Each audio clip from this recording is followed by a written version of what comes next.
Yes, in this video I'm going to show you or teach you how to calculate the frequent item set, how to generate the frequent item set.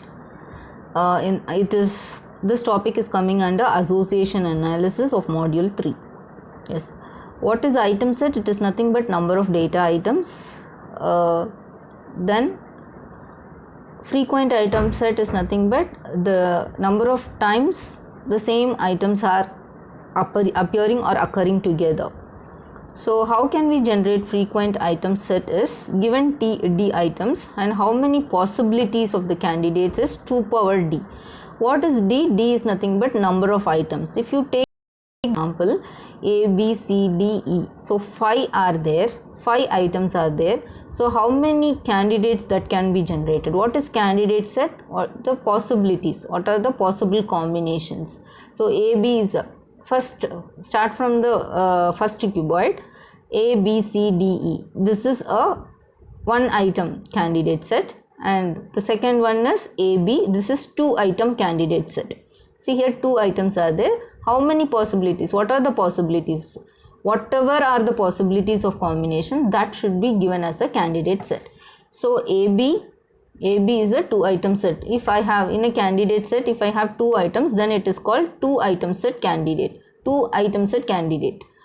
Or 2 item candidate set. Yes, AB, AC, AD, AE, BC, BD, BE, CD, CE, DE. These are the possible, maximum possible combinations.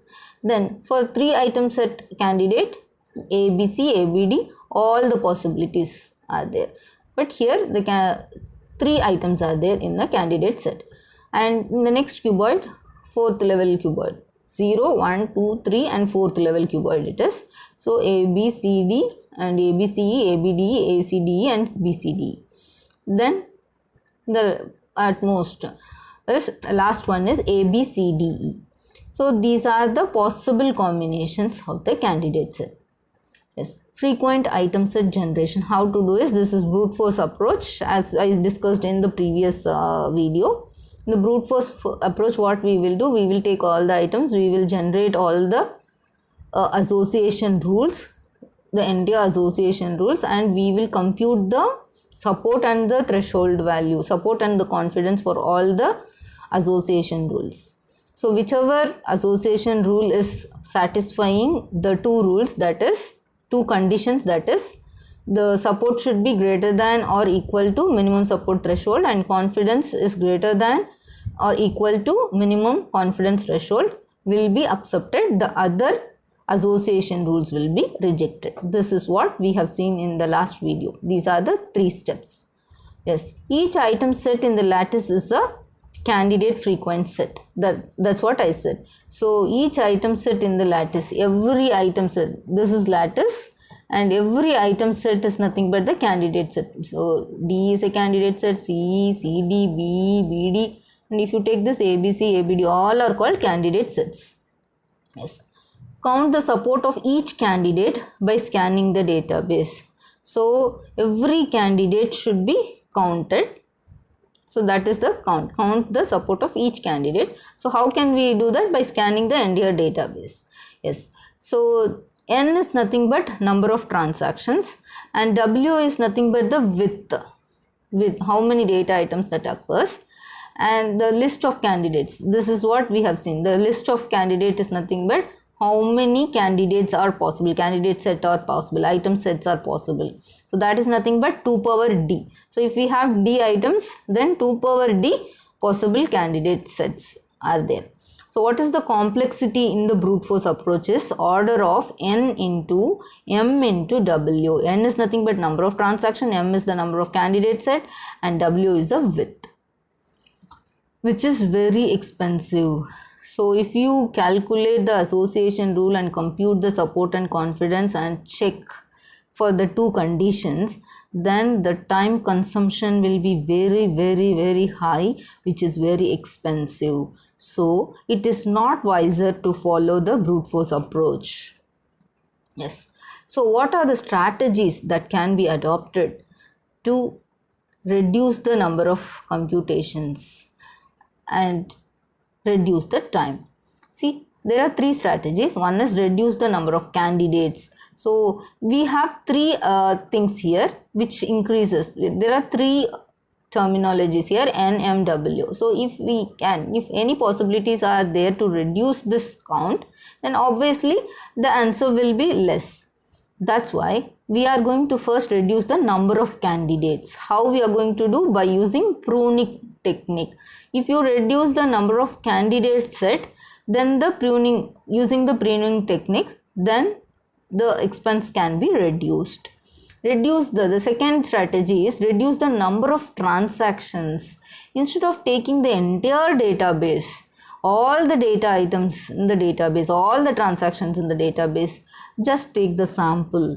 We have already studied in the module 2, that is sampling. Instead of taking entire data, we can take a set of data and we can select the transactions, and we can apply this mining algorithms on the samples of the data item or selected samples. So that is nothing but that is one of the strategy to reduce the number of transactions. Then third strategy is reduce the number of comparisons. Yes, so when the comparison reduces, then the time can be reduced, N into M. So use efficient. For that, what is the technique? We have to use some efficient data structures to store the candidate or transitions. So the three strategies are reduce the number of candidates, reduce the number of transactions, and reduce the number of comparisons. Yes. So reducing the number of candidates. So the first strategy, if you take the first strategy, that is reducing the number of candidates, what is the solution? What is the technique that can be adopted to reduce the number of candidates? Is a priori principle. So in this a priori principle, or in the a priori algorithm, we will be finding the ways to reduce the number of candidate set. If the number of candidate set is reduced, then the number of computations can reduce. By that, the number of comparisons also will reduce. So first strategy we are going to adopt with the help of the principle called a priori principle. What this a priori principle says? A priori principle holds due to the following property of the support measure is. So X is the subset of Y. If X is the subset of Y, then S of X tends to S of X is greater than or equal to S of Y. The support for all X comma Y, see the condition for all X comma Y, for all the data items, like we will mention X as milk and Y as diaper. Milk is the subset of diaper. If the milk is subset of diaper, tends to support of X should be greater than or equal to S of Y. So support of milk is greater than or equal to support of Y. Yes, support of an item set never exceeds the support of its subsets. This is known as anti-monotone property of support.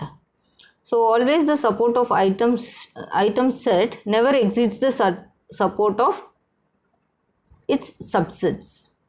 So it should not exceed the support of the subsets, subsets. So S of X is a subset, S of Y is a subset, because milk is a subset of milk and diaper, and Y is a subset of milk and item set milk and diaper.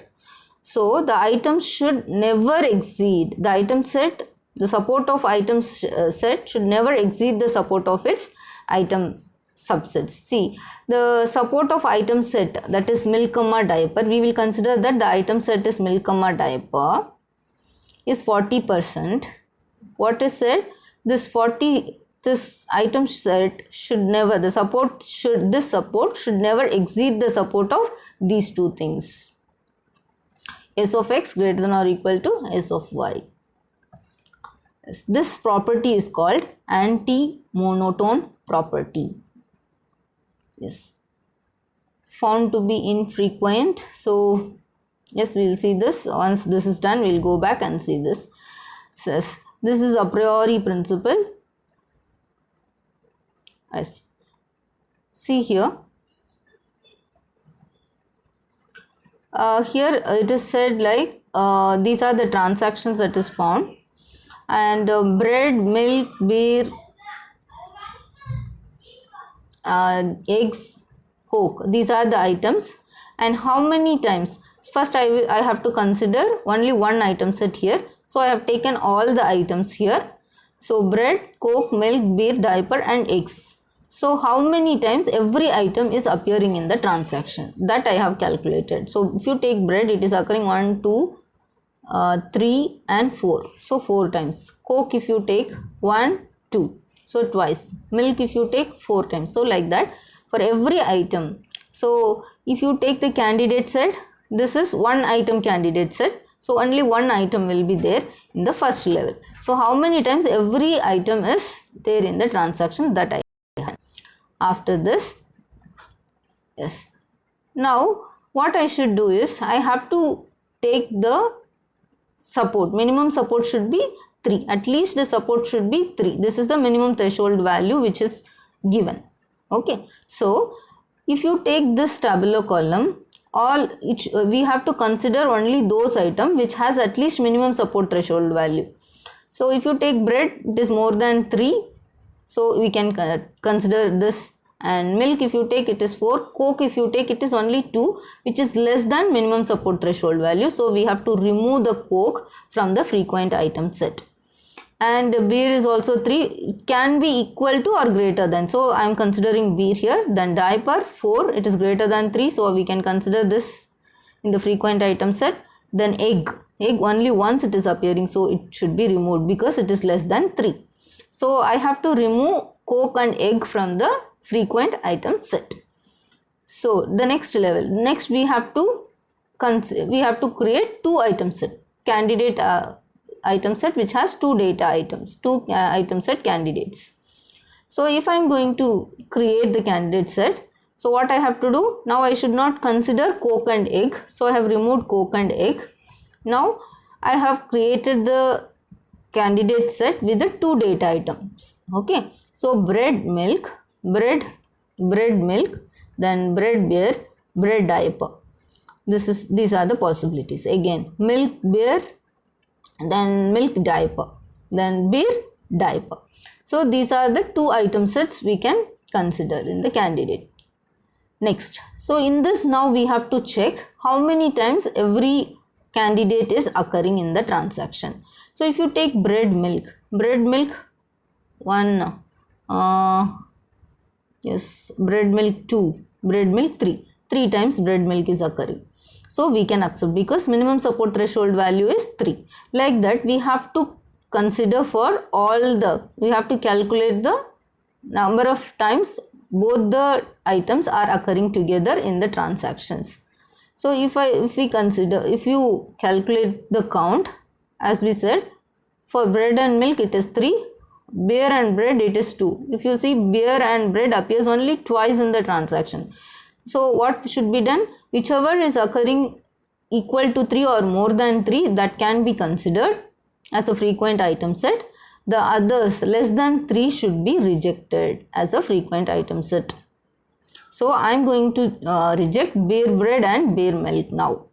So while generating 3 item set of the candidates, 3 item candidate set, we should not accept this.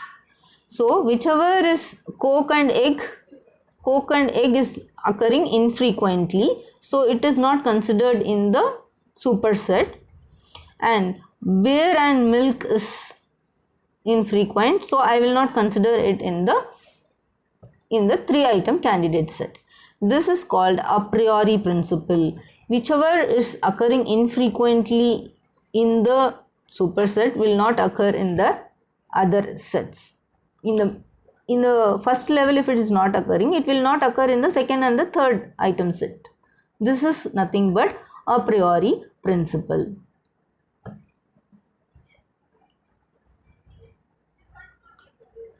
Yes, see here, now I have taken beer, diaper. Since I have now milk beer or bread beer is rejected, I will not take this item set for the next level candidate set generation. See, beer, diaper, milk, because I have accepted this bread, milk. So bread, milk, diaper will be one possible combination. Then bread, milk, diaper already is there. Bread bear diaper will be the second combination, and bread diaper milk will be third possible combination, and the fourth one will be bread diaper bear, bread diaper bear bread milk. So these are the 4 possible combinations that I can make out of it. Okay, so now we have to calculate how many times these 3, every item set is occurring together. So if you take bear diaper milk, see bear diaper milk, bear diaper milk once and bear diaper milk twice, so 2 times. Bear bread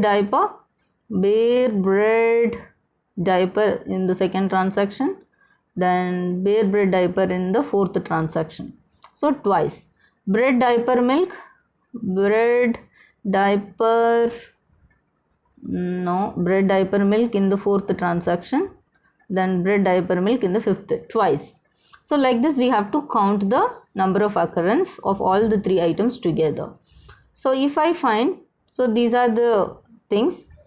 See here, bread diaper milk, bread bear diaper milk, bear bread milk. So these are the items and the count set. Yes. Now I can omit this bear bread milk because it has very less value, that is 1. Okay, so I am going to omit this. Then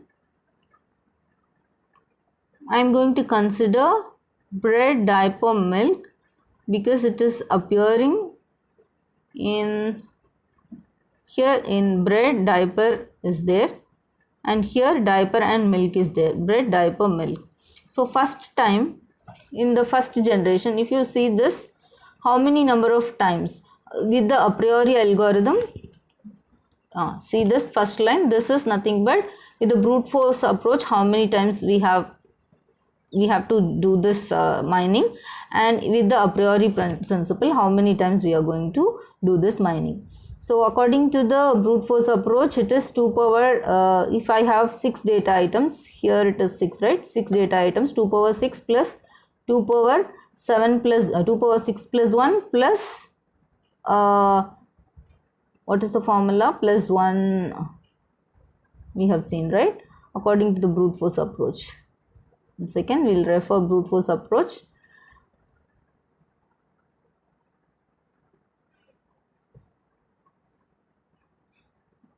Yes, so 2 power d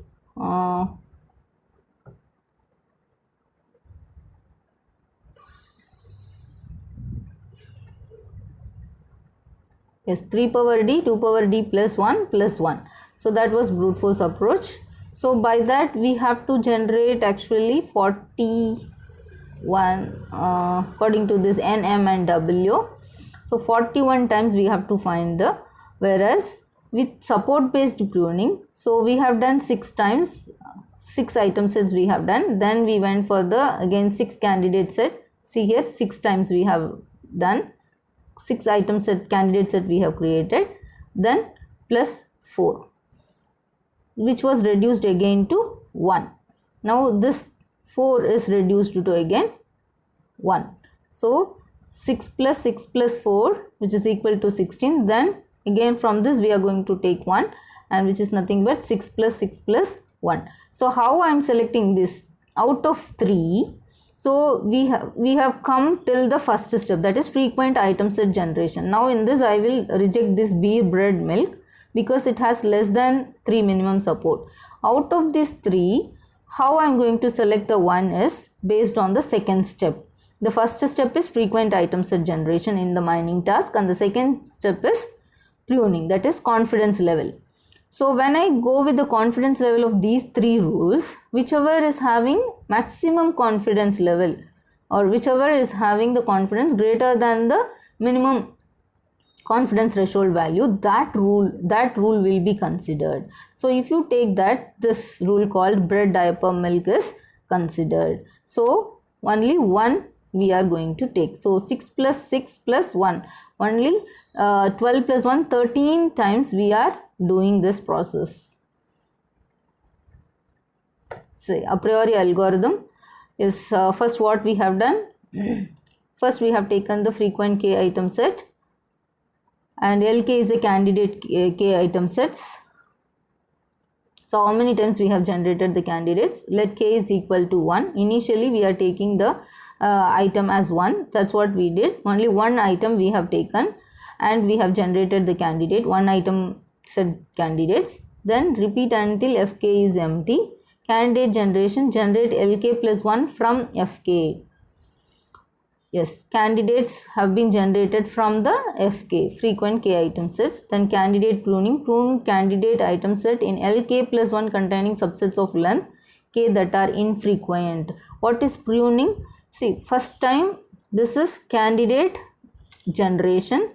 What we have done? We have taken all the possible sets. That is called, for free one item set, we have taken all the possible set. That is item set, that is bread, coke, milk, beer, diaper, egg. Then what is pruning? First we have to calculate the count. Based on the count, whichever is less than minimum support, that we have to extract. That is pruning. That was the second step. Then support counting. Count the support of each candidate by scanning the database. And so now we have to scan the database and eliminate the candidates whichever is infrequent. So whichever was not frequent, that we have eliminated. See here, whichever was not frequent, that we have eliminated. First we have taken the items. If it is one item set, only one item should be there in the item set. If it is two item set, two items, all the candidate keys should be generated. This is 3. First step is item generation. Then we have to scan the database and find the count of the occurrence. And the third step is based on the frequency. Infrequent items should be eliminated. So these are the 3 steps in the a priori algorithm. First generated and the pruning, then support counting, then we have to count, then candidate elimination. Whichever are infrequent, that can be eliminated. So how it is eliminated? Eliminate the candidate in LK plus 1 that are infrequent, leaving only those that are frequent. So we have to take only that are frequent for the next step. Yes. So with this I am ending this video. Hope you would have understood the a priori algorithm. Thank you.